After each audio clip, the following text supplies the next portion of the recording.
There it is. Okay, so welcome everyone. We were doing chapter 5 last time, so let's go back to that. And this was about random variables and probability distributions. So we still have a little bit to do in there. So do you remember what a random variable was? He says a random variable is a variable whose value is determined by the outcome of a random experiment. So that means like you toss a die and you say, how many dots are there on the top face? And so X would be the number of dots on the top face, and then you just say X could be 1, 2, 3, 4, 5, or 6. But another example would be where you toss 2 dice and you count the sum of those 2 dice. Okay? And that would also be a random variable. So you toss 2 dice,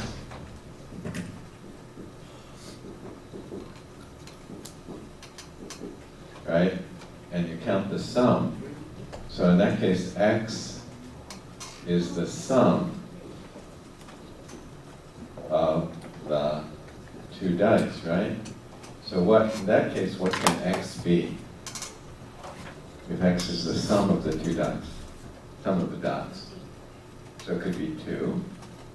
That's the smallest it could be, and the largest it could be is 12, right? So X could be 2, 3, 4, 5, 6, 7, 8, 9, 10, 11, 12, right? Okay, that's called a random variable. And then the next concept we had was you can have X. So in this case, X could be 2, 3, 4, up to 12, right? And then the next concept we had was the probability distribution of a random variable. And that just means you not only have this column, but you also have what's the probability that X can be each of these, right? We talked about that. So I don't remember the actual numbers, right? But they're going to be like the probability that X is 2. There's only one way that X can be 2, right? That's if you get a 1 and a 1. So that's 1 out of 36 different possible outcomes. So that's going to be 1 over 36. And then this one, how many ways are there to get a 3?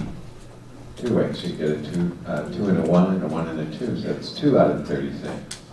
And so on. So we could do all of these. And that would, so that once you have this whole list, then this whole list is called what? The whole list is called what? What? Probability distribution, right? Because it's showing us how the probability is distributed across all these different values of X. Okay, so that's called the probability distribution. Okay, so here, that's the probability distribution of a random variable, a discrete random variable, lists all the possible values that the random variable can assume. That's the first column there. And the second column is what? So it's the list of all the values the probability can be. That's the first column here. And the second column is what? Their corresponding probabilities, right? So that list is called a probability distribution for X. Okay? So it seems like, why do you spend so much time, clarifying this particular definition? But if you get it straight, makes understanding things much more easy. And also means we can talk about these things and they have a precise definition. Okay? Which makes it very useful. Okay, anyway, so let's go on. So had various cases of probability distribution for random variables. This was a random variable, the number of vehicles owned by a family. So we looked at different families. In fact, we looked at 2,000 different families, and we said, okay, some of those families don't have any car. And some of those families had 4 cars, and some had 3, 2, and 1. And this was the frequency for those, and this is the relative frequency. And then if we kind of change this a little bit to say, okay, now suppose we have these families, and we choose one at random, then we can talk about probabilities, right? Relative frequencies are not probabilities, but they're basically the same thing. It's just you have a different situation. You're selecting someone at random, then you can talk about probabilities. Okay, so the relative frequencies are also basically the probabilities. Okay, so we have the probability. So this together, this whole list is called what? The whole list is called what? What? The probability distribution for this particular random variable, right? Okay. And then we said we can make some kind of statements about these probabilities. And this was one statement. What does this say? It says that the probability has to be between what and what? Between 0 and 1. And we can understand that in the following way. First of all, it says it has to be greater than 0. Why is that? Because you don't get negative probabilities, right? You don't say the probability of something happening is -2, right? We never say that.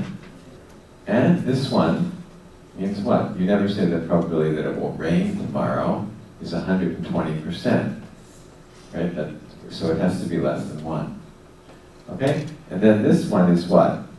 If you add up all the probabilities, for example, going back to here, and you add these all up, what do you get?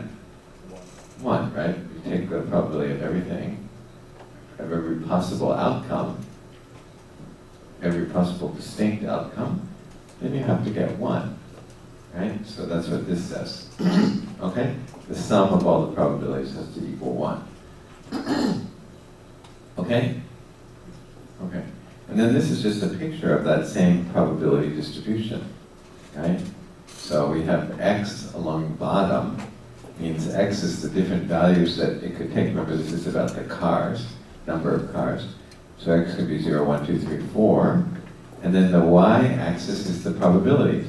So the probability that x was 0 is very small. The probability that x is 1 is bigger. The probability x of 2 is highest, and so on. Okay? So this is a picture of the probability distribution of that random variable.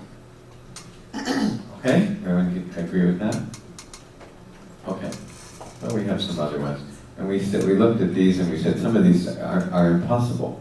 Like C is impossible because it says that one of these has a negative probability. We already said that's not allowed.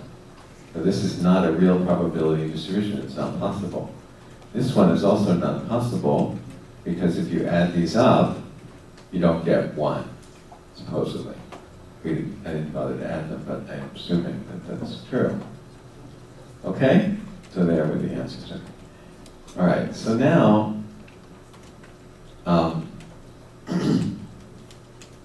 well, okay, quickly review this one. Which one? Where was it? Example 5.3. So where was the question? Here. No?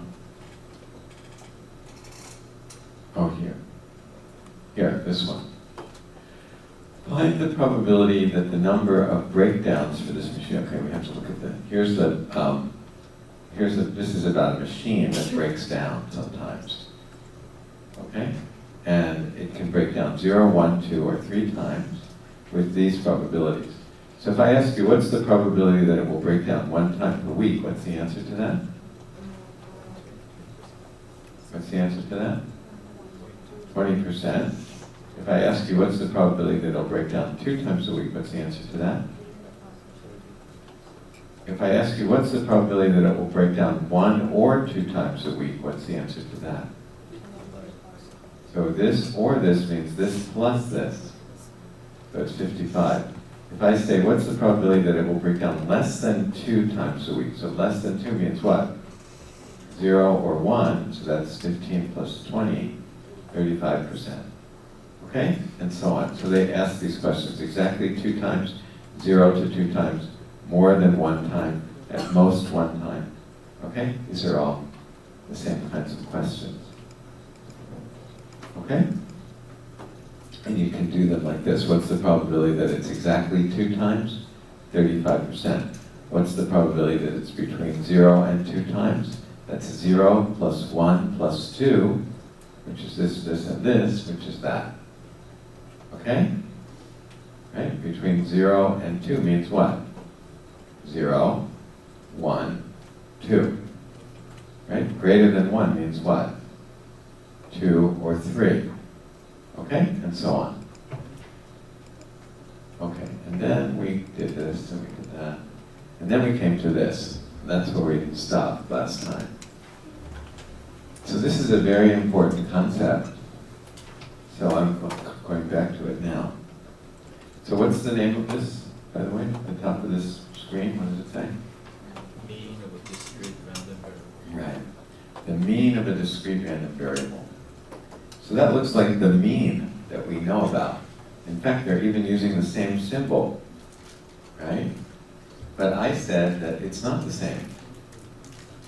Because the mean for a set of numbers is one thing, right? That's obvious. I mean, we know how to do that, right? That's a kind of simple thing to calculate, right? The mean for a set of numbers. But there's no set of numbers here.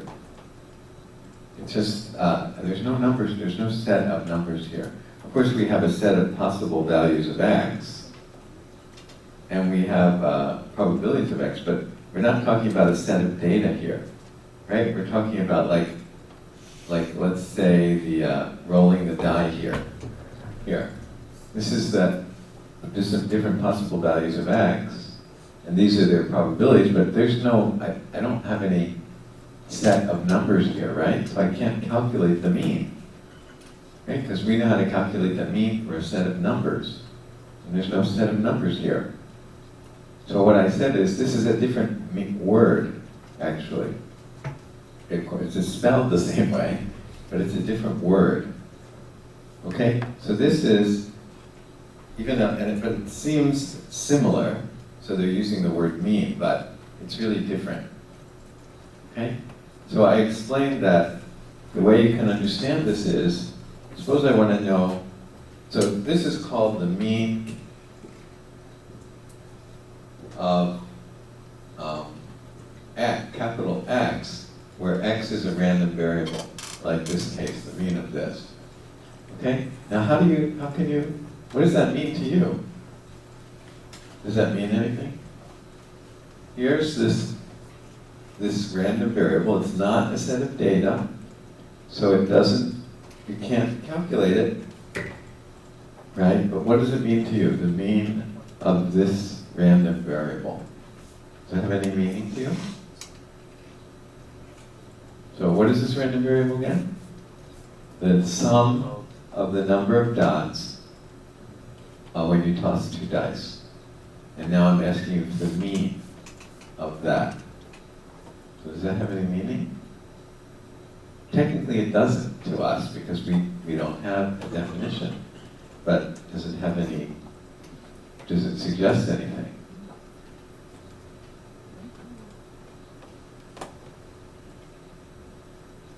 Anyone? Does it suggest anything to you?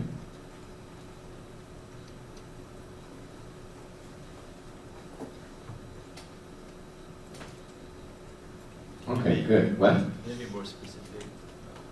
Well, I mean, we're going to have a definition for this word called the mean of this.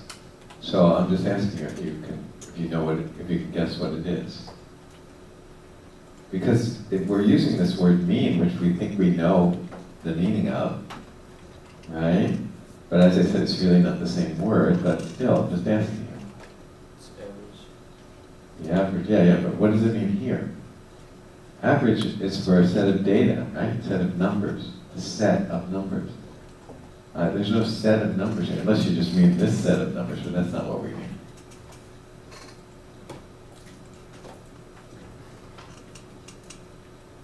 Well, it's good that you don't know, because I want you to realize that it's different. right? It's not the same thing, right? So what they really mean by this is imagine, so this represents doing an experiment, right?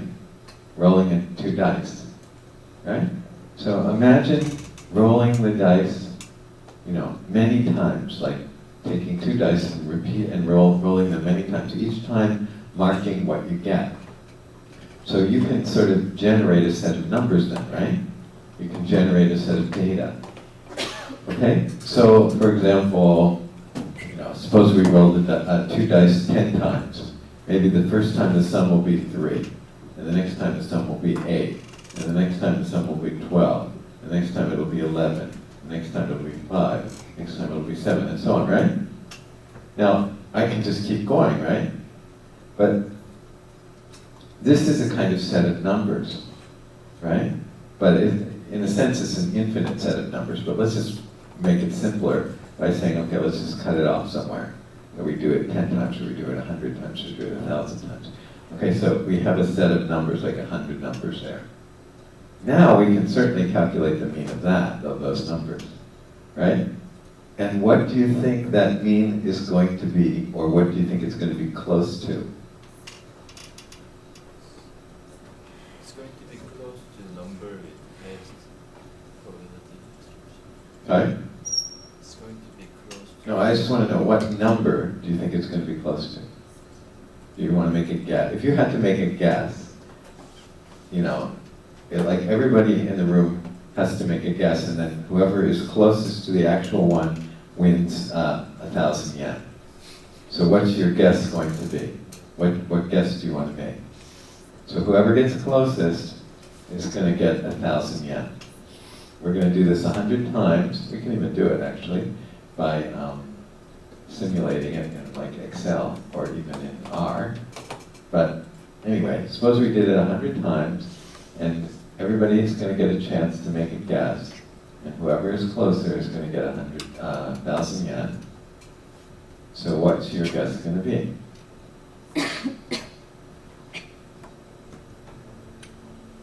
Well, is it 7? I think it might be 7, yeah.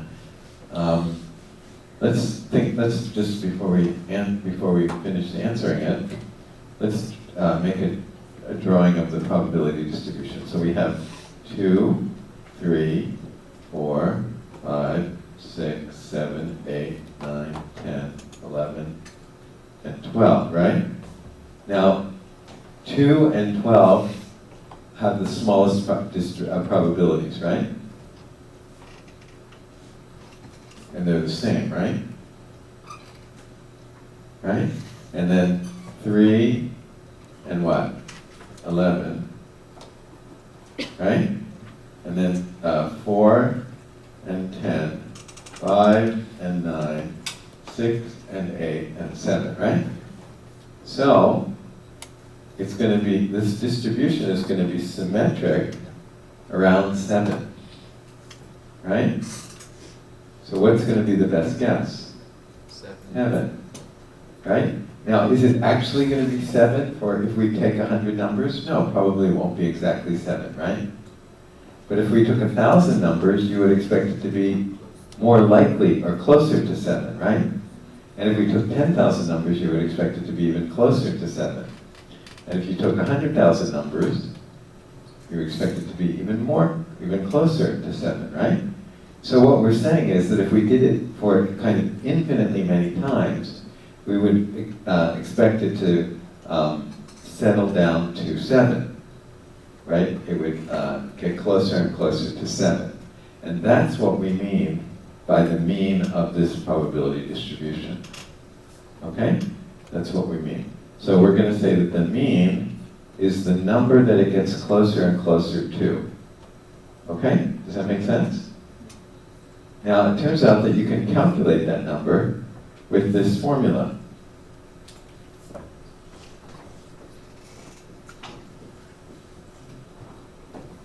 Now let's look at this formula for this particular case. So, what we're saying is,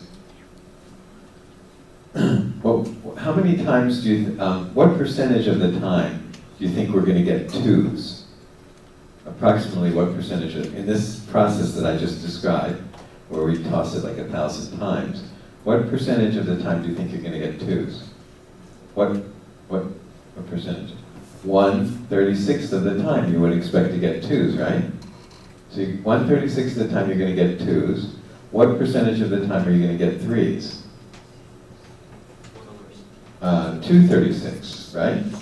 What percentage of the time will you get 4s?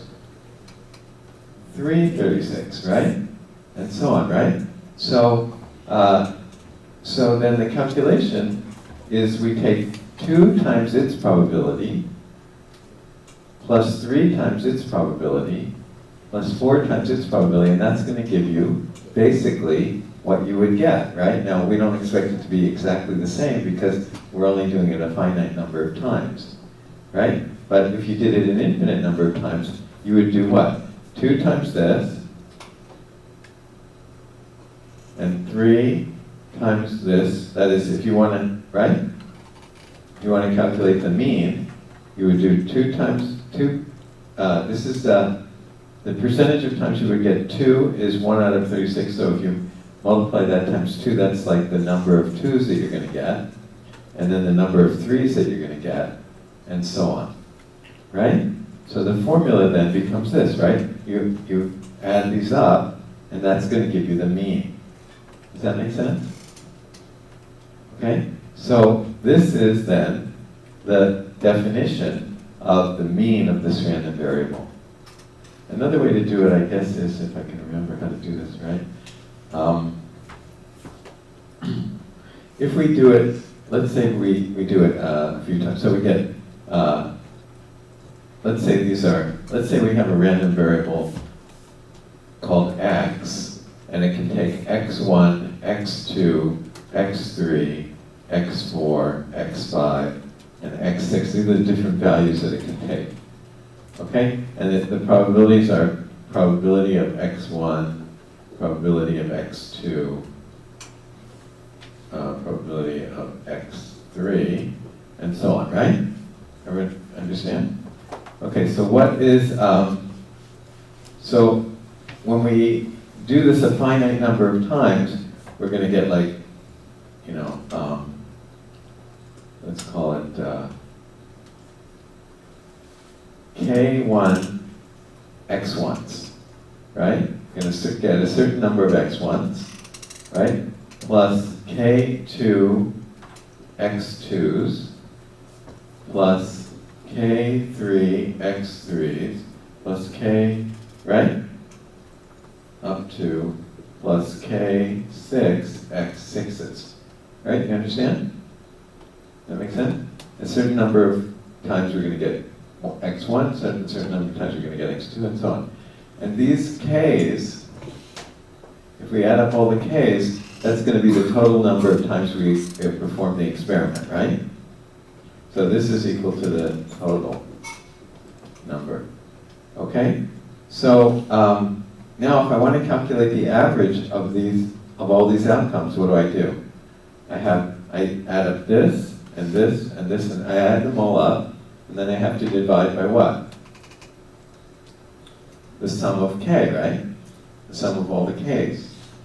Right? Because I have like 3 of these, and 2 of these, and 1 of these, and 6 of these, and so then I have to divide by the sum of all those 3, 2, 1, 6, right? So I have to divide by sigma k, right? But I can rewrite this like this, can I? k1 x1 over sigma k plus k2 x2 over sigma k, right?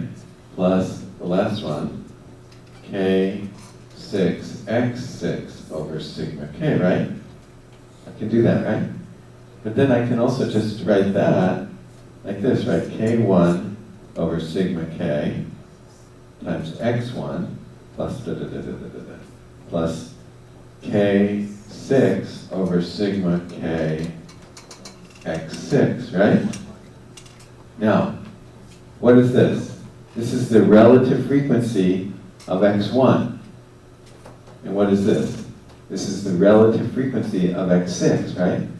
Now, what happens to these relative frequencies if we keep doing the experiment millions and billions and trillions of times, if we do it infinitely many times? What happens to these?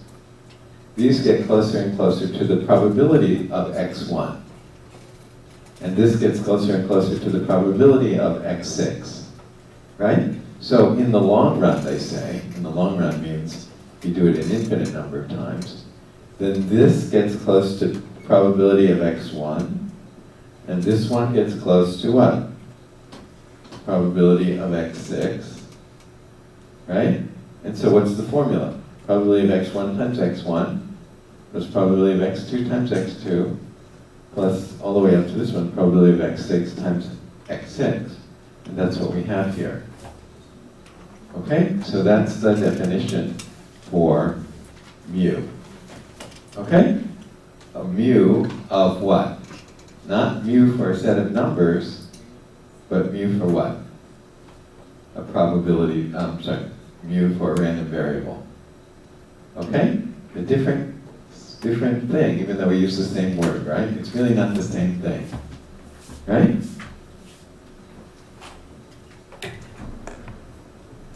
Okay. So, does everyone understand this now? Let's read it together.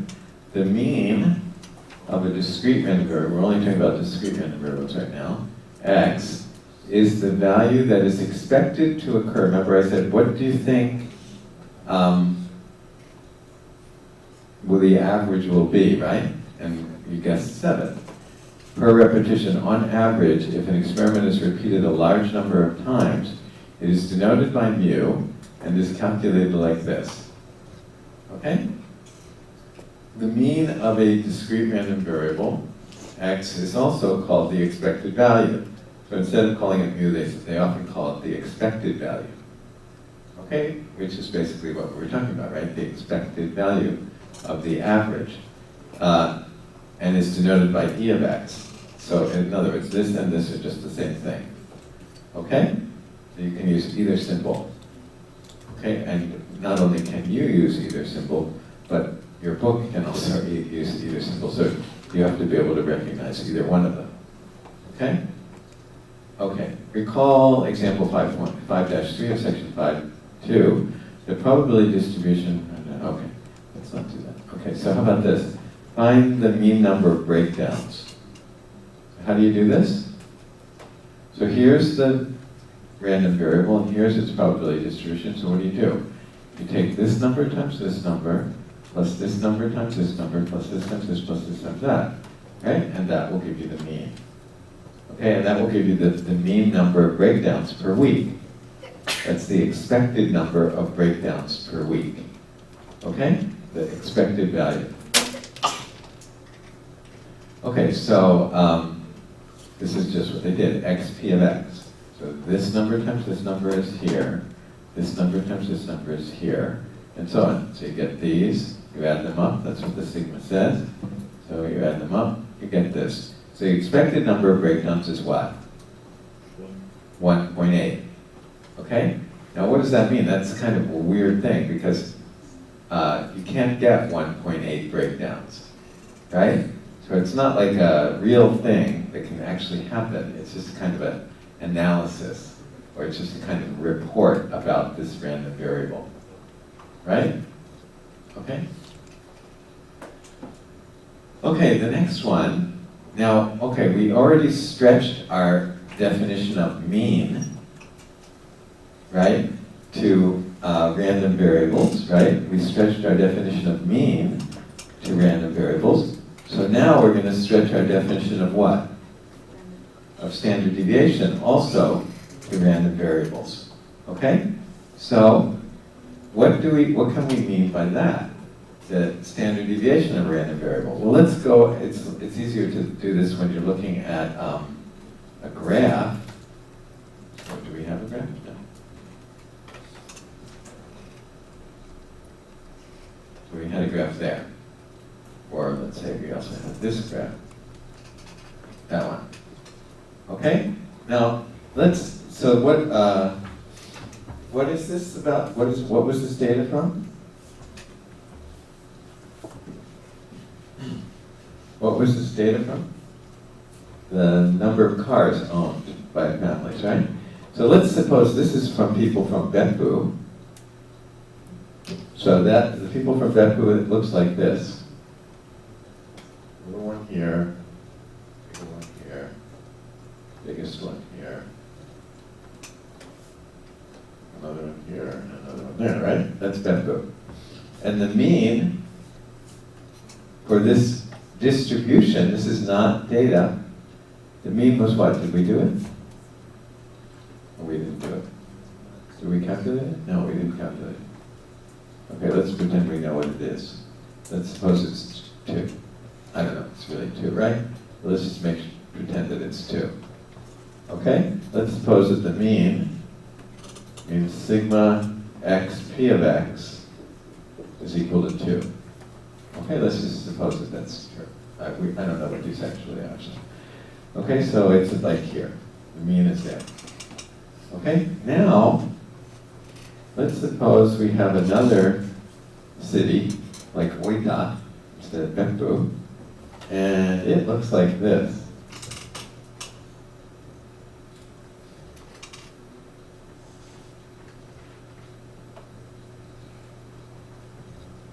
This example doesn't work too well, but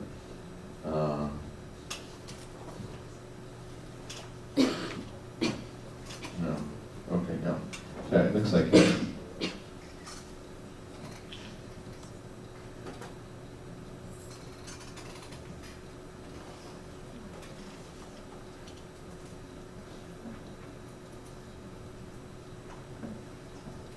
Like that. Okay, let's suppose that Oita looks like that. So some people actually have 0, 1, 2, 3, 4, 5, 6, 7, 8 cars. Okay, some people actually have 8 cars. Okay? So let's suppose that it looks like that. Now, it turns out that if you want to calculate, if you want to know where the mean is for a graph like this, you ask where does it balance. It turns out to be graphically the location. Where does it balance? If you put a little thing here, and you, like a seesaw, it's where it would balance.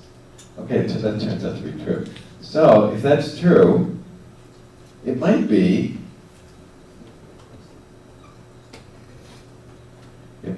true that it still balances at 2, right? Maybe, right?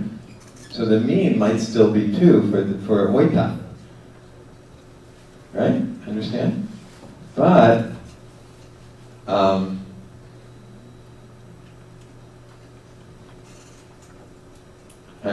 okay. By the way, for those of you who aren't paying attention, you're going to get lost, terribly lost, from now on. I should have told you that at the beginning of class, but unless you understand what we're talking about, it's going to be a miserable experience the rest of the class. And it's not, I'm not saying that because I'm happy about it. It's just true, as far as I know. This is like critical stuff. So I hope that you're paying attention. Okay, more you can always try and read it yourself. Maybe pick it up. Anyway, so the thing is that this might balance right here. Okay? So the mean might be the same for Oita and Beppu. So is there any difference between Oita and Beppu?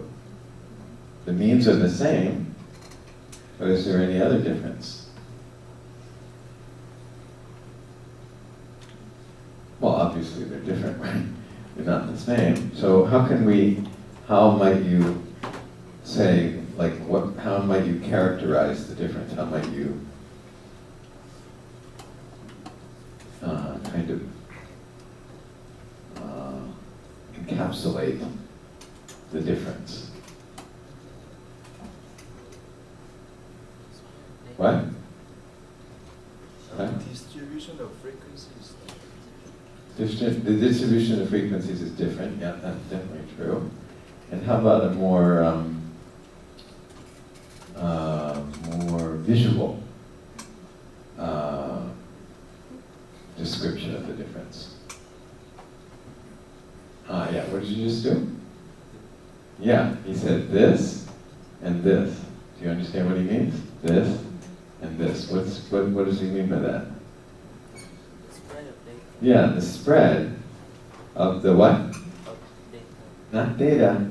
We're not talking about data. Right? There's no data. Well, in a sense there is data because you're right. We're talking about oita, so that's a limited number of people actually. But forget about that though. Just we're talking about the probability distribution. So, okay, yeah, but anyway, right? The spread is different. Right? Okay? So that relates to what? We already talked about spread of data. So can we also generalize the spread to this kind of, to random variables as well? Okay, that's what we want to do. Okay, so how can we do that? We already saw that when we generalize the mean, we used the values of the random variable and their probabilities. So probably so we need, first of all, we need a symbol for the standard deviation or the spread. So we're going to use, I think they use this to mean the spread of the random variable. Okay, maybe they don't use that, let's see. But, okay, so we're going to need something, and it should have, as part of its formula, just like this had x's and p of x's, this should also have x's and p of x's in it. Okay, of course it's not going to be exactly this, because this is the mean, but something else. But let's see what it is. Oops. Okay, so there it is. So it looks kind of horrible at first, but it comes from a natural place, just like this actually came from a natural place as well. And what are the different parts of this? Oh, they just use sigma here, but sometimes I like to write sigma sub x, okay, to indicate that it's for x. So what are the different parts of it? Well, actually this we just saw, except this has a square in it. But except for that, we just saw this. This was like, if it was just x p of x, that was the mean. Right? Well, this has a square in it, so it's a little bit different, but that's that. And then this is what? This is the mean that we just learned about. Right? So this is the formula for the standard deviation. Now, I don't know if I want to spend time going through where it comes from, just like I just spent time showing where the mean comes from. But I won't do that right now anyway. Okay, so what's this about? Case study. Aces High Instant Lottery Game, 20th edition. So this is some kind of lottery game. I don't know if that was okay. All right, so let's take a look at this one. Bears Electronics manufactures computer parts that are supplied to many computer companies. Despite the fact that 2 quality control inspectors at Bears Electronic check every part for defects before it is shipped to another company, a few defective parts do pass through these inspections undetected. Okay? Let X denote the number of defective computer parts in a shipment of 400. The following table gives the probability distribution of X. Okay, so what does X stand for here? The number of defective parts in a box of 400 items. Okay, so there's a 2% chance that there are no defective items. There's a 20% chance that there's 1. There's a 30% chance that there's 2. There's a 30% chance that there's 3. 10% chance that there's 4, and an 8% chance that there are 5. Okay, so this is the this is what? This is the probability distribution for the number of defective parts, right? And then they say compute the standard deviation of this. So how do you do it? Well, you need the formula, which is here, right? You need that formula, x squared p of x minus, sigma x squared p of x, and then minus mu squared, and then you have to take the square root of all of that. Now, by the way, that square root is y, remember when we do the standard deviation, we took the square root of the variance? That's the same square root here. Right, so this, without the square root, this would be like the variance, and then we take the square root. Okay, so here it is. Here's x and p of x. Then they do x times p of x. Then they do x squared, which is 1 squared is 1, 2 squared is 4, 3 squared is 9, and so on. And then they do x squared times p of x, because that was in the formula. X squared times p of x was here. X squared times p of x. And then you're supposed to sigma them, so you have to add all these up. So you get this part is 7.70, which is, this part is 7.70, and then minus mu squared. This is mu, so square this, and that'll be minus the mu squared. So now you have this piece, and then you have to subtract them, and then take the square root. Okay, so we want to do what? We want to take this, minus the square of this, right? This, minus the square of this, and then take the square root. So I guess that's what they do. This minus the square of that, and the square root. And that's the standard deviation. Okay, one more thing over here in this picture. Which one of these has this smaller standard deviation? Let's call this one, let me call this one Beppu, and this one Oita, and I'll denote sigma Beppu and sigma Oita. And is this true, or is this true? Is I true, or is 2 true, or 1 true? Which one is true? Sigma Beppu is smaller than sigma Oita, means the Beppu graph is narrower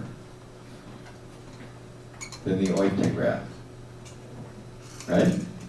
If sigma Beppu is less than sigma Oita, that means Beppu is less spread out than Oita.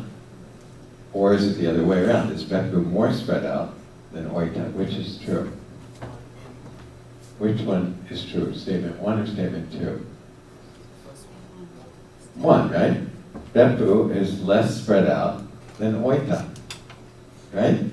So sigma Beppu, that means the standard deviation for Beppu, is smaller than, less spread out than, the standard deviation for Oita. Okay? Everybody agree with that? Okay? Okay. And then here's the actual way to do the calculation, right? We have the formula, and here we actually did it. This was not for Beppu or Oita, but it was a calculation. Okay? Okay. So I won't go through any more of those, but you can take a look at some other examples.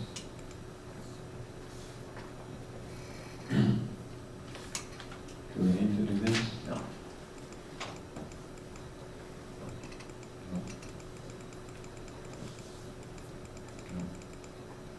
No. There's something called,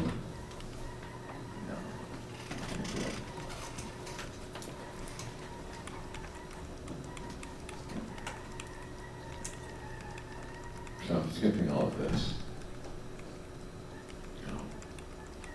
We don't have time to do all this.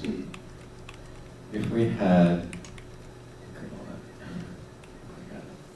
okay, if we had 2 semesters, and each, I taught this class where we met for 2 semesters, and we met twice a week, not once a week. Then we cover all of this material. But we can't do that here. Okay? So like in other universities where I worked, they would have a 2-semester statistics class where you would have, so if you were like a psychology major or various other majors, they'd want you to take that course. So it would be 2 semesters meeting twice a week. So it would be 4 times as many meetings as we have. And then you would learn a lot, a lot more. Of course, we can't do as much. But anyway. All right, so I can't cover all of that, but we'll try to make it through some of it. But you should be aware that even though we learn a certain thread of things, there's going to be stuff on either side of that thread that you didn't learn. And I try to sort of take you to the same end point, but we don't have the same depth of topics on both sides. Okay, chapter 6 is called this. So what's the difference between chapter 6 and we just looked at chapter 5, which was called that? Discrete random variables and their probability distributions versus continuous random variables. Okay? So now we're going to talk about continuous random variables. And there's a particular one called the normal random variable, normal distribution. Okay, but anyway, it's just part of this topic, the continuous random variables. So what's the difference between discrete and continuous? What's an example of a discrete random variable? And what's an example of a continuous random variable? So we just looked at some discrete random variables. For example, these two, Beppu and Oita car ownership, are discrete, right? Whereas, can anybody give me an example of a continuous random variable? What? Age. Okay, let's say age in Beppu, or age in Oita, or age in Japan. Or, okay, age is one. How about another one that's continuous? What? Time. Okay, which time? Age is like time, actually, right? Time of using computers every day. Yeah, oh, that's a good one. The number of hours that you stare at a computer. Okay, that's a good one.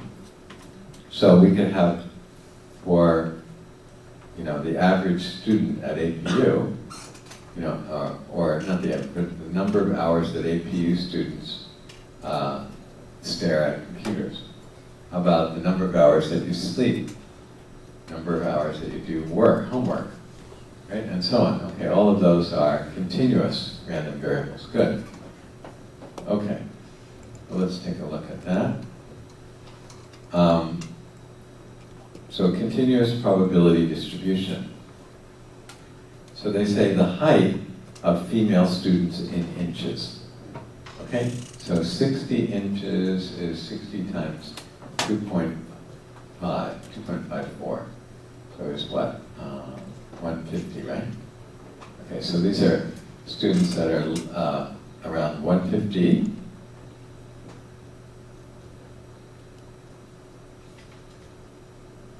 And then taller, right?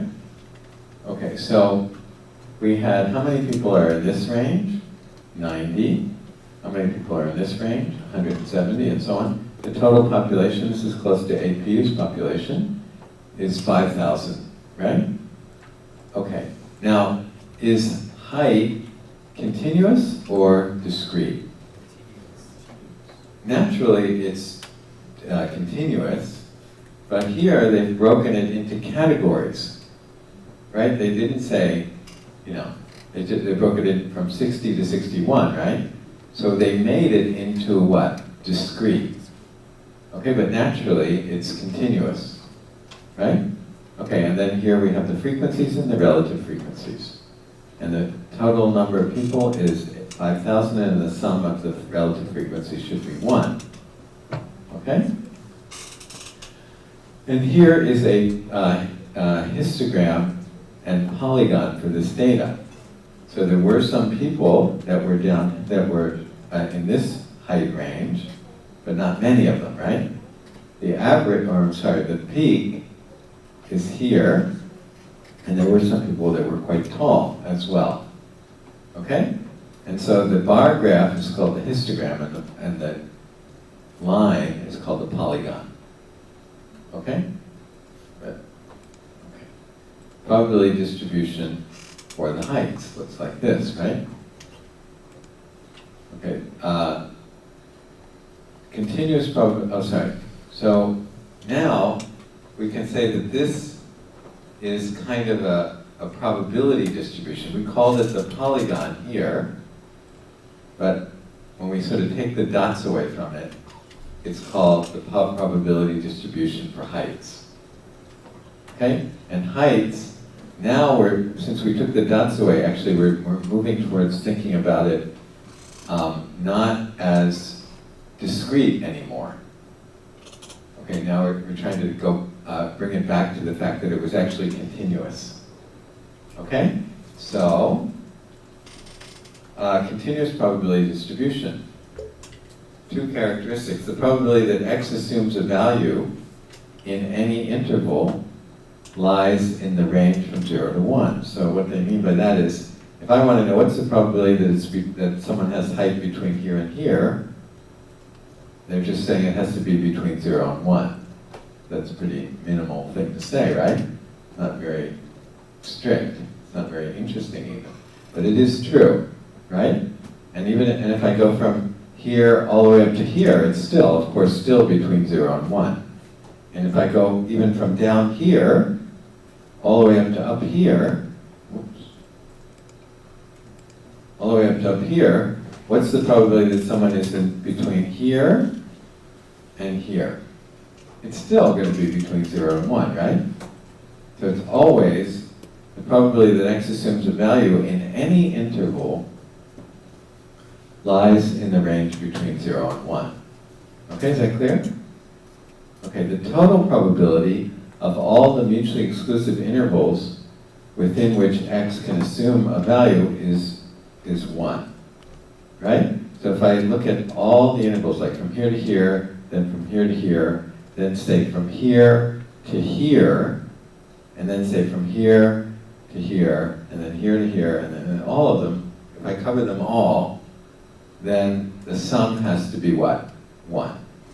Okay, everyone agree with that? And even if I break it up like this, if I go from here to here, even though this isn't part of our bar graph, and then from here up to, say, here, and as long as I cover everything, then the probability of all of those together has to be what? Has to be 1. Right? Is that clear? Am I making sense or not? Everybody get it? Yes. Okay. Okay? All right. So here we have a more general shape. And this also might be the probability distribution for something. Okay? And so the area under the curve between the 2 points. So let me go back to this picture, or this picture.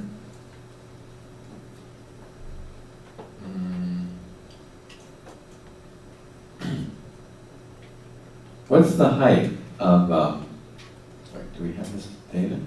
Yeah. Okay, look at this number here. This is, what's this number here? 0.018, right? That's the height for the first bar graph, for the first bar in the bar graph, right? Okay. So, what's the height here? Let me get it again. 0.018, right? Okay, that's the height. What's the width of this bar? 1. So what's the area of this bar? 1 times 0.018. So what's the area? 0.018. Right? Because the width is 1, so it's just going to be the same as the height, right? How about the next one? What's the next one? 0.034, right? That's the probability for the next interval. And how wide is this bar? 1. So what's the area of this bar? The same thing, right? Same as the height. Right? So it's 0.034, right? So we said that if you add up all the probabilities, you get what?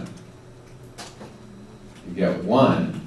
So if you add up all the area, what do you get? 1.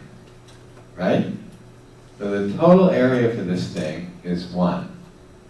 Right? And that's going to be a property of all probability distribution curves. for continuous random variables. So this is not really continuous because we broke it up into intervals, but when we generalize it to this, and we generalize it to just any shape, the area under the curve has to be 1. Okay, for any probability distribution, the total area under the curve should be 1. Okay, and you saw that sort of happening here, right? Right? Basically, you saw that sort of happening here. So the area under a curve has to be 1. Okay? So what they're saying is if you just look at this part of the area from here to here, just the green part, not the whole area under the whole curve, then it also has to be, then it has to be between 0 and 1. Right? Obviously area has to be greater than 0, and it has to be less than 1 because the total area under the whole curve is 1. Okay? And the shaded area is 100%, or 1. Okay, in other words, the total area under the whole curve is 1. That's going to be true for every probability distribution curve. And we sort of see that here. We don't see it exactly the same way, but basically we see it here. Right, that the total area of the bars is 1. Right? And if you're talking in general about probability distributions of continuous random variables, it's going to be 1 for the total area of the entire curve. Okay? Then, if I ask you, going back here, what's the probability that somebody is between here and here? You'd say the area of this bar, right? And if I ask you, what's the probability of somebody who's between 60 and 62, what would you say? The area of the 2 bars. And if I say, what's the probability that somebody who's between 60 and 63, what would you say? The area of those 3 bars, right? So generally, or what's the probability that somebody's between 63 and 65? It's the area of these 2 bars, right? So what we're saying is, we're kind of saying that it's the area under the curve that gives you the probability. Okay, it's the area under the curve that gives you the probability. So that's what they say here. If you want to know the probability that x, that your random variable, that your outcome is between A and B, it's the area under the curve between A and B. Okay? So that's how we read these continuous probability distributions. How do we read them? We say if we want to determine the probability that our outcome is between here and here, or in other words, that x is between here and here, we read it from the area under the curve. Okay? That's how we read the probabilities from the probability distribution curve. That's not how you do it exactly for discrete random variables. It was a little bit different then, but it's a little bit similar. But that's how we do it for continuous probability distributions. Is that clear? Okay. So does this notation make sense? The probability that x is between A and B is equal to the shaded area under the curve between A and B. How many people have had calculus? Studied calculus? Long time ago, but do you remember that one of the parts of calculus was to calculate the area under a curve? Don't you remember you had to do that? So, that's related to this.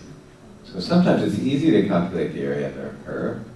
For example, if I said the curve looked like this,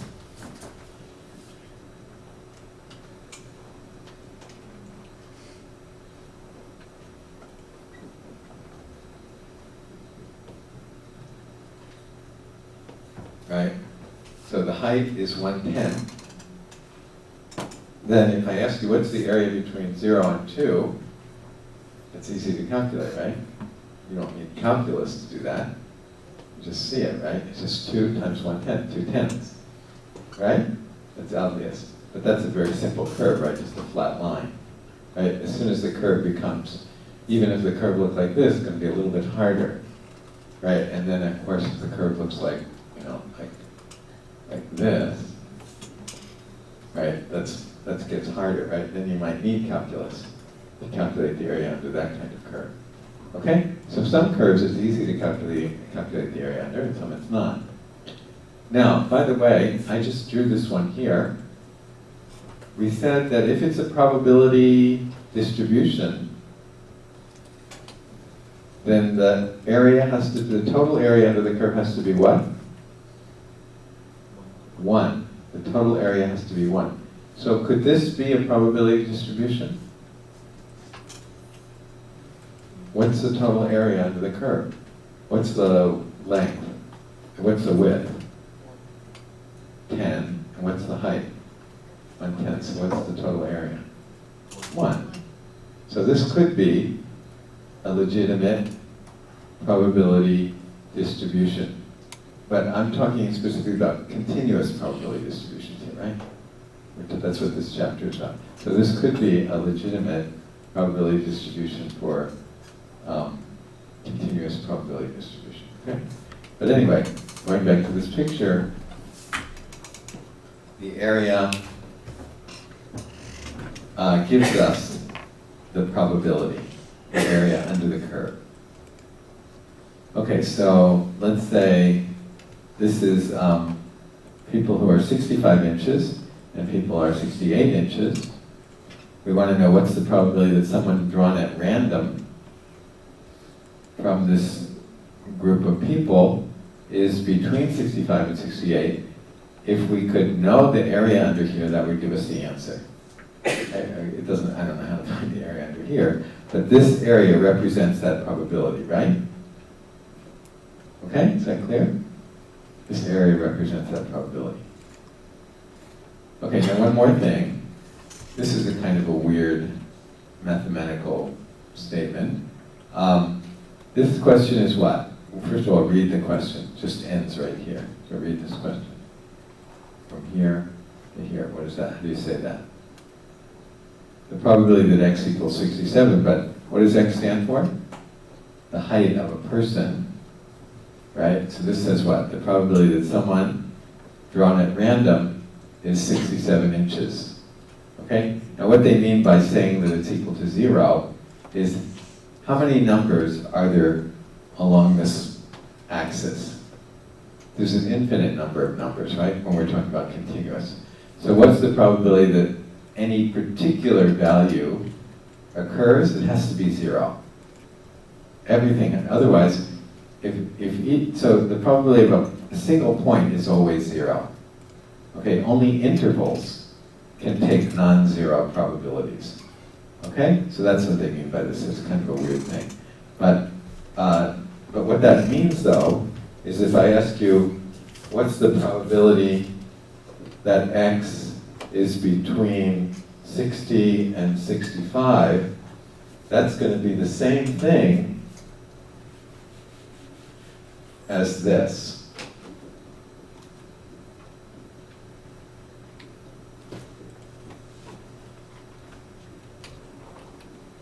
Okay?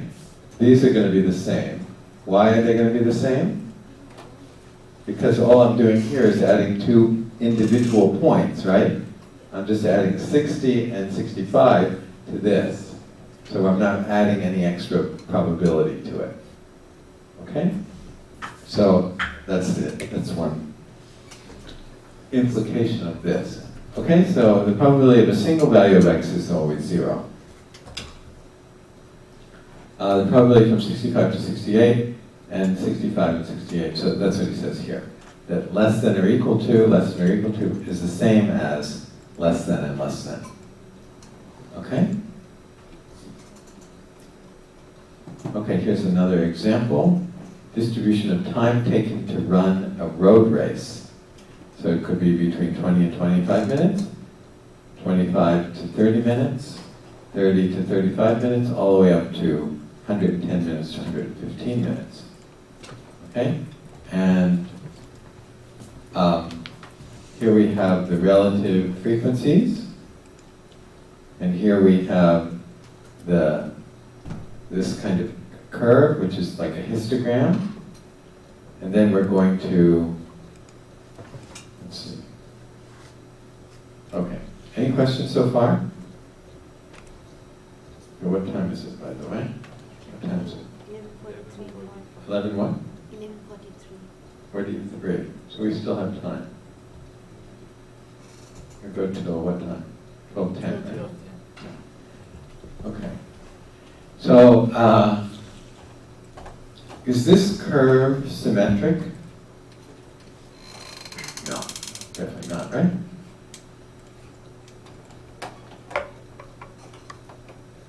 Not symmetric. But it's kind of a little bit symmetric. Roughly. Yeah, very roughly symmetric. Okay? Now, sometimes we do get a symmetric curve, or we might sort of generalize things to say that suppose we have a symmetric curve. And this kind of curve, oh, one more thing. Where is the mean for this curve? Well, we don't know exactly, but if you were going to make a guess, just a very rough visual guess, where would you say the mean for this data is, or for this random variable is? This is the time taken to run the road race. Okay? So I don't think many people would say the mean is here. I don't think many people would say the mean is 105 minutes. And I don't think many people would say the mean is 20 minutes. So where might you say the mean is? Somewhere between 20. Yeah, like kind of around here, right? Something like that. Maybe 55 or something, right? Maybe 50. Okay? The mean. Okay? So we can sort of visualize the mean from a distribution, right?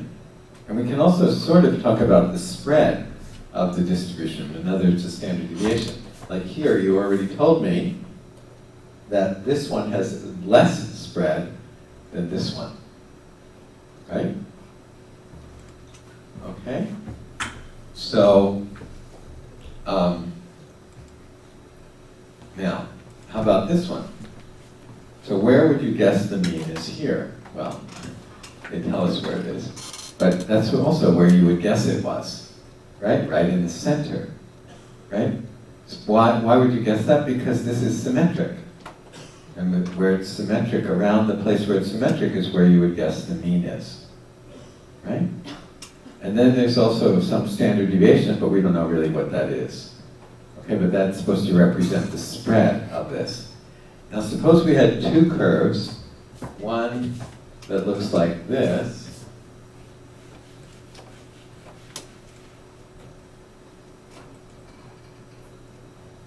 and another that looks like this.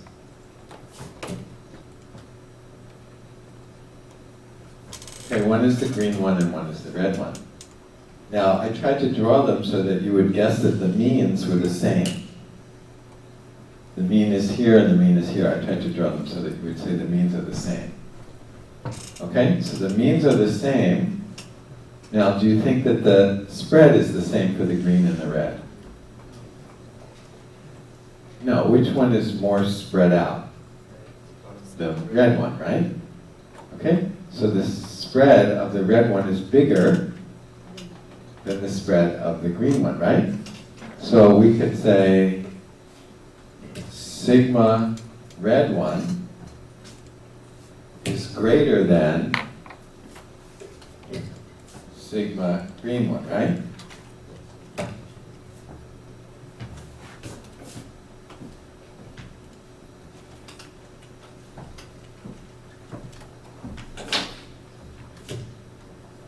Right? Sigma green one is less than sigma red one, right? More spread out.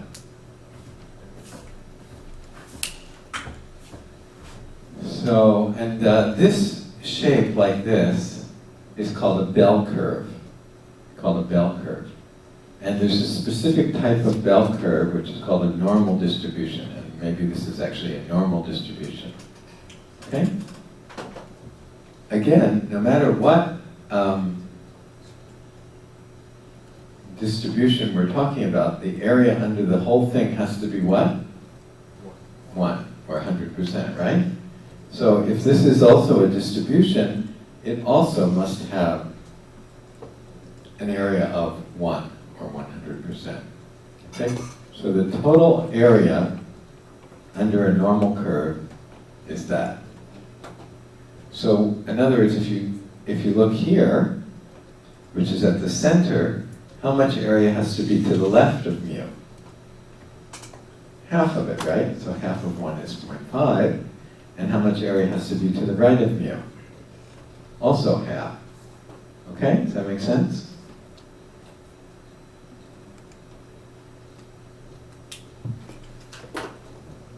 Any questions about that? So a normal curve is symmetric around the mean. And now, what does this mean? Well, here's mu.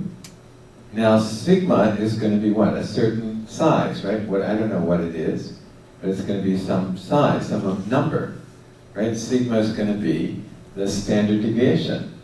I don't know what it is, but it's going to be a number. So I can say mu, let's suppose sigma was 2.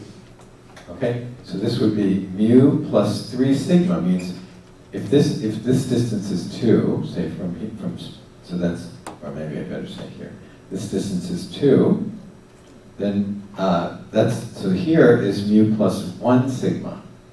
So if I go another 2, this is mu plus 2 sigma.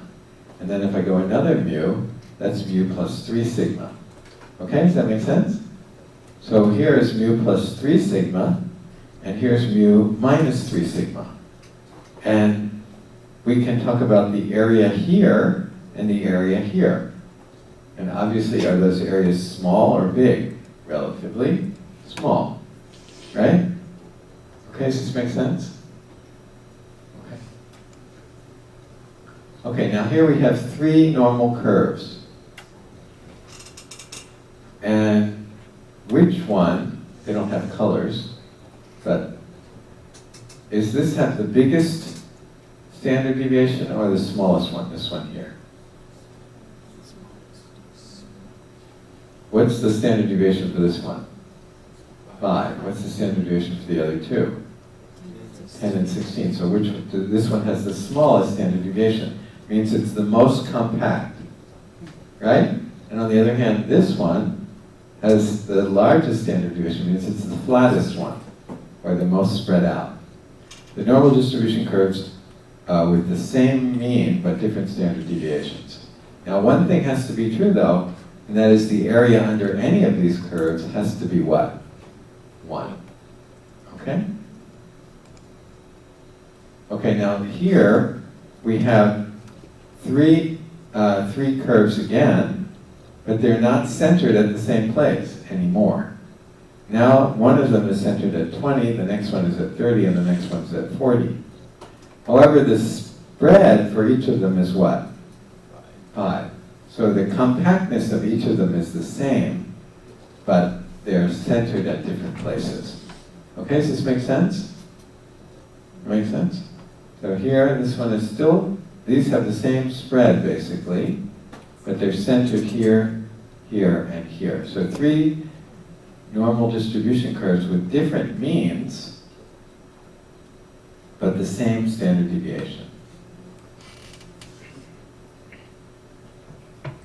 Okay, now let's look up on the internet the normal curve. Let's see if we can find that.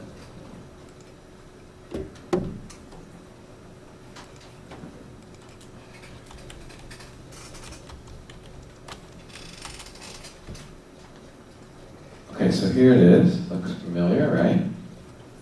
And now, every curve that you draw has some equation, right? For example, if I ask you for this one, I mean this one, this curve, y equals x squared, right? So that has an equation, y equals x squared.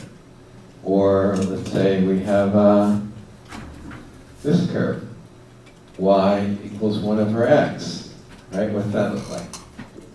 Looks like that and like that. So that curve has an equation, right? Or y equals x cubed. What's that look like?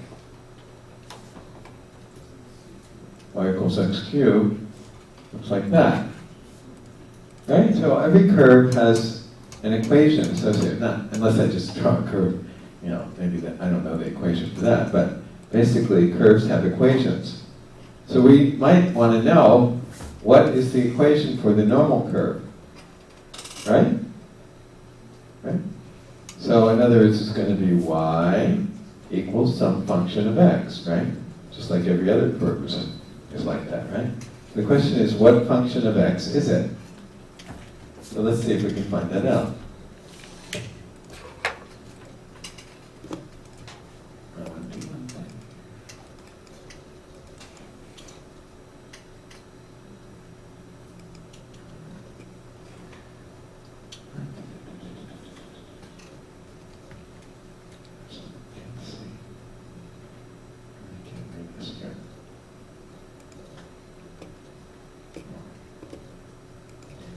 Okay, so let's see if we can find out what that equation is. Okay, there it is.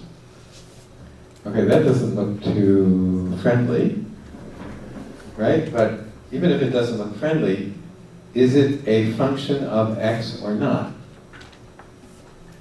Even if it doesn't look friendly, is it a function of x or not? Well, sorry, yeah, is it a function of x or not?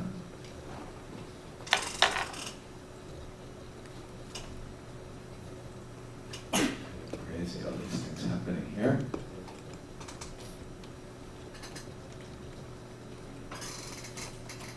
Is that a function of x or not? Well, is there an x in this equation or not? Is there or not? Right here. There's an x. So it's a function of x. And you say, oh, but what about all this other stuff? But all these other things are basically constants. So sigma is basically a constant. Pi is a constant. E is a constant. Everything but x is a constant. So this is a function of x. So it has some graph. And it turns out that the graph will be this kind of graph. Okay? So, you know, it looks kind of horrible, but nevertheless it is a graph. It does generate a graph, and it does generate the normal curve, actually. Okay? So we can not be too confused by it. Okay, the normal distribution with mu equal to 0 and sigma equal 1 is called the standard normal distribution. So what do they mean? So here is a normal curve, and where is it centered?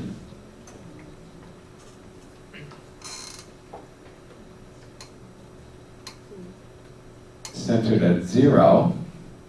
And how about this one? Where are these centered? 20, 30, and 40, right? So are these the standard normal distribution? No, because the standard normal distribution has what? Is centered where? 0. At 0. So these are not centered at 0, so these are not called the standard normal distribution. Even though they're normal distributions, they're not called the standard normal distribution. The standard normal distribution has to be centered where? At 0. How about this one? Are any of these the standard normal distribution? No, why not? Because none of them are centered at 0. And how about the sigmas for these? Are they equal to 1? No. So that's another reason why they're not the standard normal distribution, because the standard normal distribution has to be what? Centered at 0 and have a sigma of what? Of 1. We can have lots of different normal distributions, but the one we call the standard normal distribution has to be where? Centered at 0 and sigma of 1. In other words, this might be it, right? This is centered at 0. I don't know, we can't really tell where the sigma is, but they're telling us it's equal to 1. But this might be the standard normal distribution, right? Okay, does that make sense? That clear?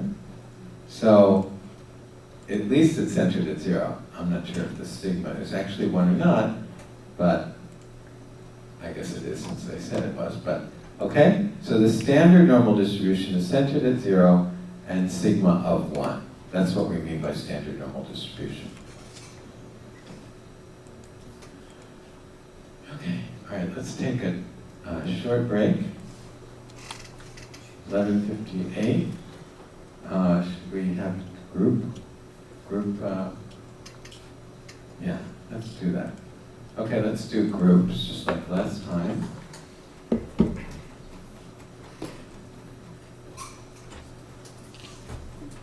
have one, do you? What? The first one. Oh, she doesn't have to. I think she does. Well, I don't know, we'll see. I have to get my data here. We made groups Last time. by using Excel. Oh, random.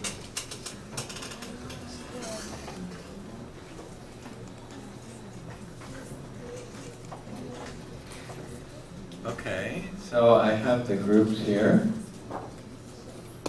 So let's go back to the same groups. I was thinking we should change groups, but right now we don't have time to do that. So we'll go back to the same groups for today. Here they are.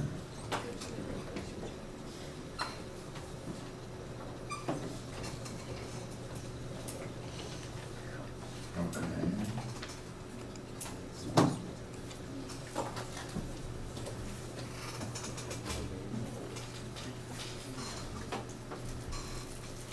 Okay, so we have groups. Here's your group number. 1, 2, group 4, group 7. Okay, so let's see how we're going to do this. Group 1, group 2, group 3, group 4, group 5, group 6, group 7, group 8. And then, do we have more than that? No. Okay, so why don't you go to your groups. Group 1, group 2, group 3, group 4, group 5, 6, 7, 8.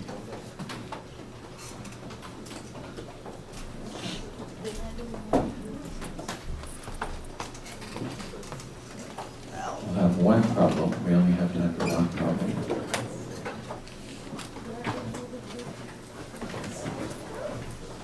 Are you, what's your name? China. Sharma, okay. So,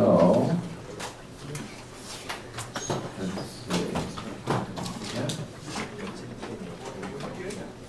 Okay, you can go to.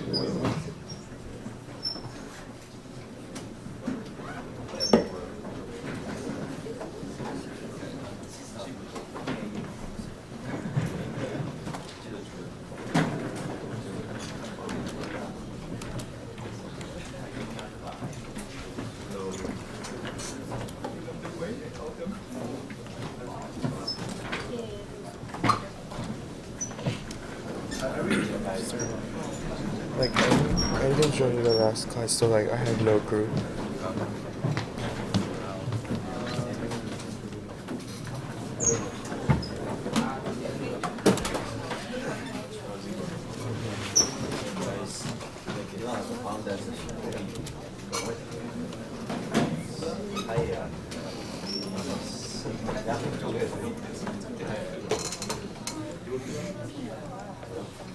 Do you play the games? No. A lot of Chinese play the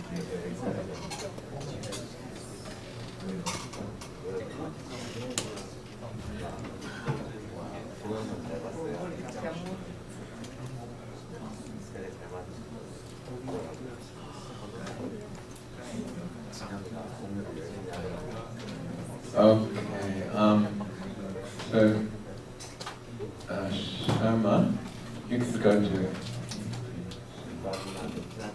group 5. So I'll put you in group 5, Sharma. Where are you? Here, 5. Okay, and I did this at random, by the way, just for fun. And then you are, what's your name? The first one? This one? Yeah. Okay, you go to group 4. Okay, group 5 would be 1, 2, 3, 4. This is 5. Right? Yeah. You're group 5. Yeah. Okay, so she's group 5. And group 4, 1, 2, there's nobody in this group, right? Nobody's in group 4? Nobody's here for group 4? Suzuki? Yeah. Are you in group 4? Yeah. Oh, okay, so he can go with you. Okay, now we have to do competition. So, are you ready? Okay, I want to go to...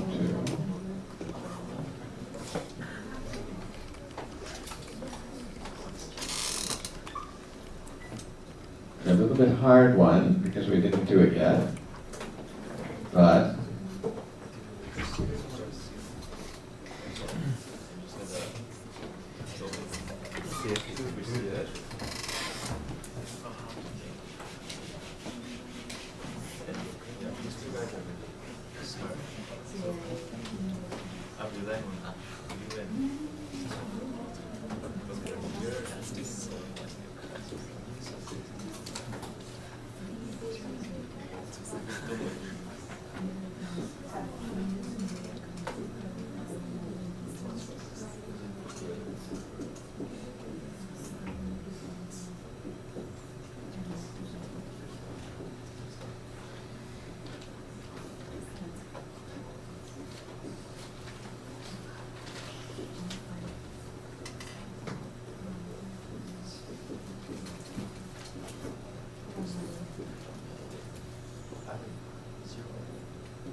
Okay, so that's it.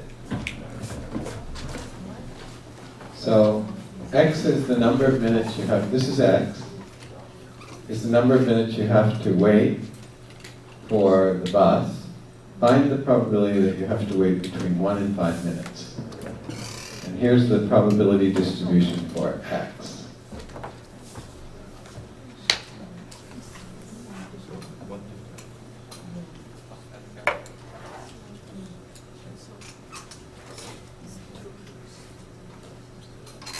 A little bit hard because we didn't really do it, but it's based on what we've said so far. So you should be able to parse it out. Okay, so this is the probability distribution for X is green graph. And X is the number of minutes you have to wait for the bus. Find the probability that you'll have to wait between 1 and 5 minutes. You have to think about it a little bit.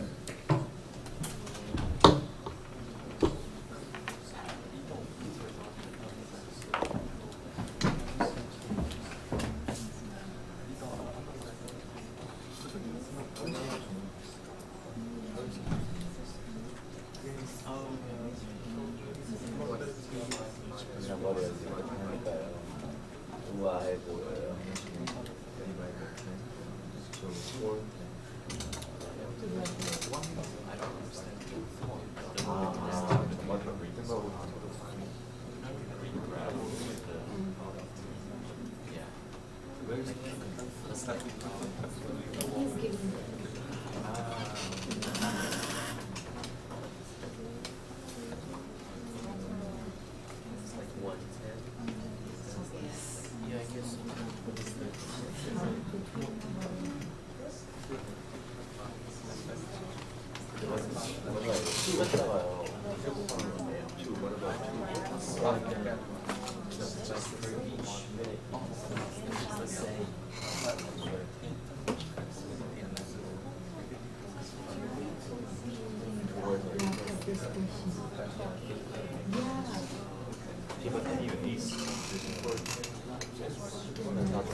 It's right.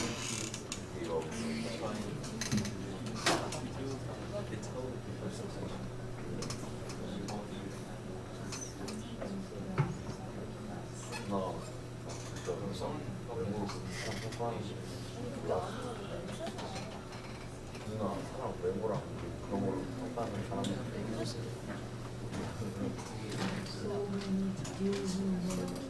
실수상태로 있는 것들이 있죠.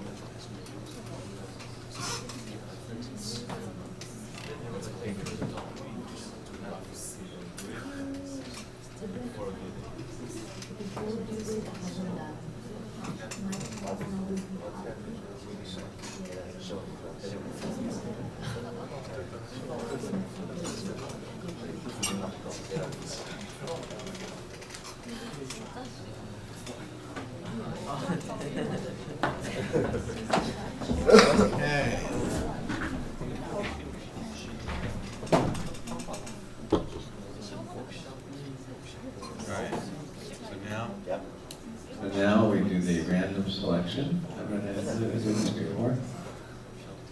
How did I select them? Before? Okay, I'll do it this way. Oh? Remember how I did it? Remember how I did it? Yeah, silly, but do something like this.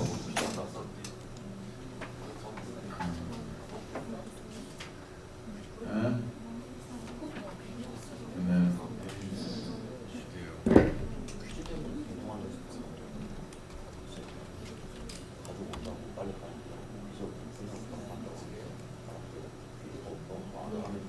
I copy that and paste it as just numbers. Right? Remember that? So now I have these random numbers here. And now, wait. Okay. So now I sort them according to the largest one on column E. Oh, wait, column here. Okay. So there's the person. Okay, so that is this person. Are you here? Are you here? Okay, so you want to come up and answer it? Show us how to do it. What? Not yet? Okay. Is it our chance? Sorry? Is it, So that means your group. do you want to take volunteers? We are Volunteers? Why? Because Sorry? Oh, we're past the time. Okay, anyway, but what was your name again? This one? Group 4, right? No. Group 7. Okay, so I have to mark group 7 as minus.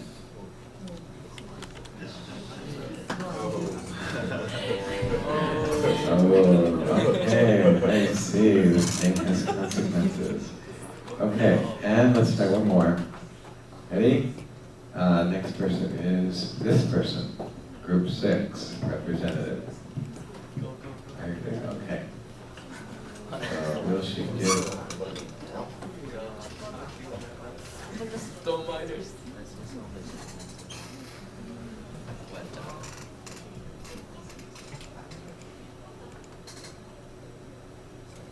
That's 7.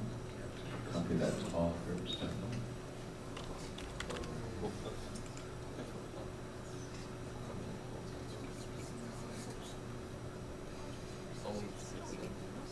Where's the other?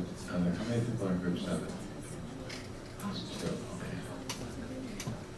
Okay. You can erase it. What do you want?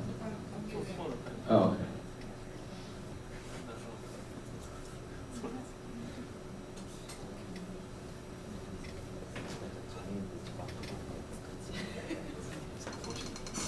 Can I just answer it Yep, you orally? can just add, yes, sure. So the probability would be 0.4, which is 40%.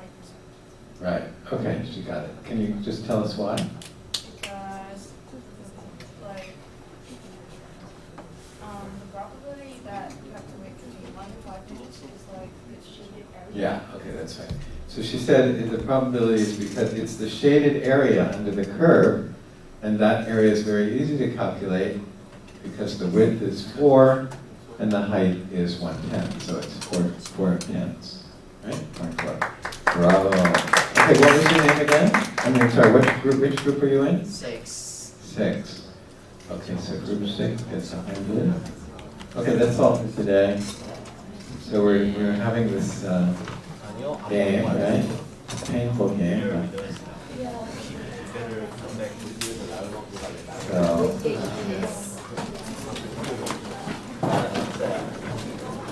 저다 잘랐어요.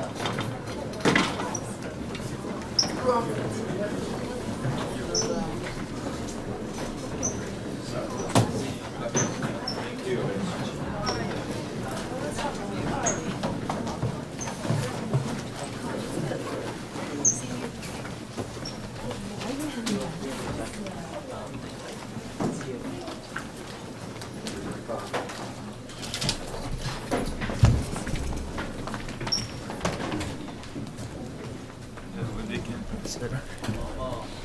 okay, everybody knows we don't have class next week, right? Bravo. Right? We don't have class next week. No, we don't. Right, it's break, right? But we will have homework due. Please check the homework because I have some that will appear like at the beginning of next week, and it'll be due after, like, so please make sure to check the homework. Yeah, I thought like the homework was like I attended the class last week and I did the homework in the class like while you were explaining. right. I started like figure that out, and then after the class I thought like that was all, and then today I went to the class and then my classmate, she told me like, no, we still got extra like homework like after the class, like a few days later. Yeah, It's so like, please, some of it will appear, actually next week, I said it so it doesn't show now, because it's stuff that we did already, that you already did the homework for, but I want you to review it. So it's gonna come up again, I see. okay? It's just a few problems, just for you to review it. There's like 70 assignments. Not due next week, but following weeks. Yeah, please pay attention, check it, okay? Because that might do that. Okay, Professor, since I was not able to attend the lecture last time. Yeah. And I was not in a good condition to do that stuff, the homework, so I'll be doing the homeworks now, but then it would be graded half, right? If you have some doctor's note, No, You don't have? no, because like I just took the medicine from Indiana. in that case, I sort of have to do it that way because otherwise I have to change it for everybody. And so I don't think it's 50%, though. I think it's more than 50%. I think It's half. It's half. All of them are half? 0.7 something. Yeah, it's more than, but then it's gonna be half. Really? Yeah, it's like Well, anyway, I'll do it. yeah, please show I mean, I'll If you have some, if you just go to the campus doc here and just check in with them, they'll write you something. These people don't give any certificate, they just recommend to. Well, if you just, okay. Did you go and visit even these people? Yes, I visited and took the Okay. medicine. If you can tell them, get something from them, then I'll give you it. And if you send me a copy of it, Okay. then I'll definitely change it. Okay? Thank you so much. Hi there. I thought we are supposed to have a quiz. Oh. Ah, right. Thank you for reminding me. Okay. So you prepared for that? Obviously. Yeah. Thank you, sir. All right. Well, okay. Yeah, I forgot that. Let's see. I'll do that next time, and I'll put a note right now about it. Okay. I'll send a note about that right now. And hopefully I'll remember. So this is statistics. Give a note. Did I send a note already? Because I kind of, actually, I didn't remember if we had it or You not. sent I via sent a note. email. I did? Yes. Because I thought I checked for this. And I thought, where? I don't see it here. Big No. email. Oh, here's. I don't see it. Anyway, that's why I didn't do it today, because I thought, oh, I thought we had a quiz, but I didn't see it here, so I thought, oh, I guess we don't have it. But now I'll try and do it again. So I'll say quiz on all our study on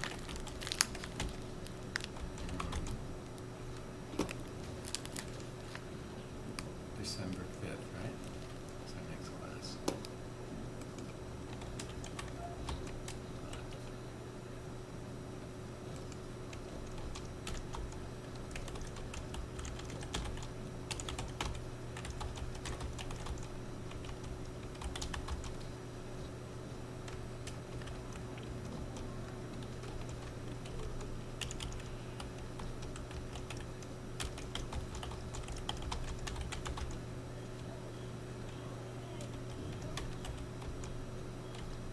Okay? Let me send this to everybody.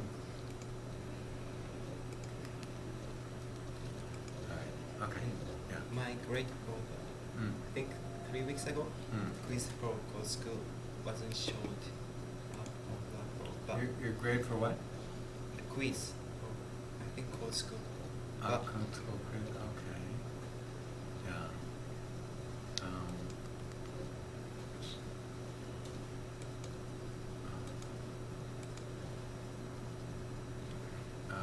Grade for Code School.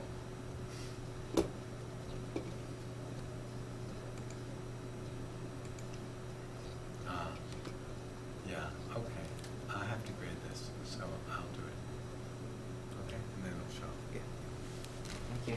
You're welcome. Professor, I want to ask about the art section. Is it covered in our assigned study program? I mean, does it count in for your grade? Yeah, I mean, do we have it in tests?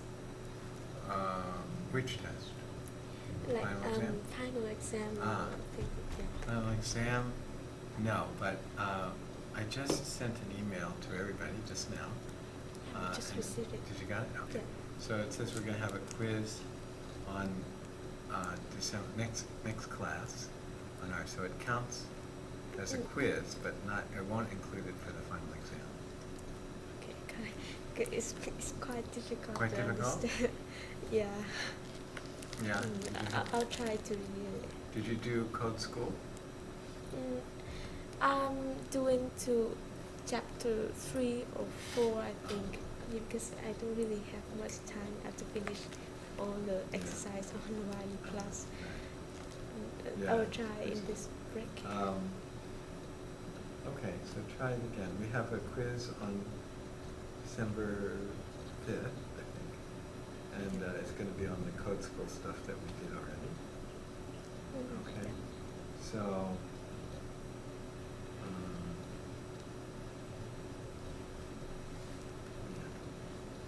Okay, I got it. what's Thank your you. My name is Anne. Where are you Yeah. from? Vietnam. So, how about the statistics? Is that also difficult? The statistics is good for me, I Yours think. is okay. Yeah.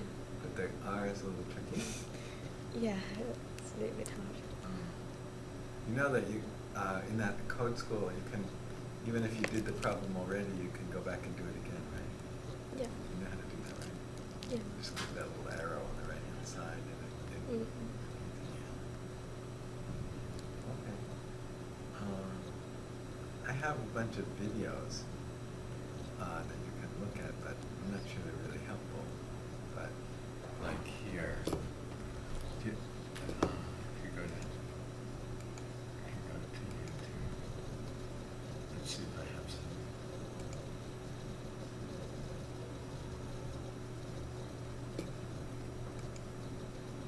They might not be useful, but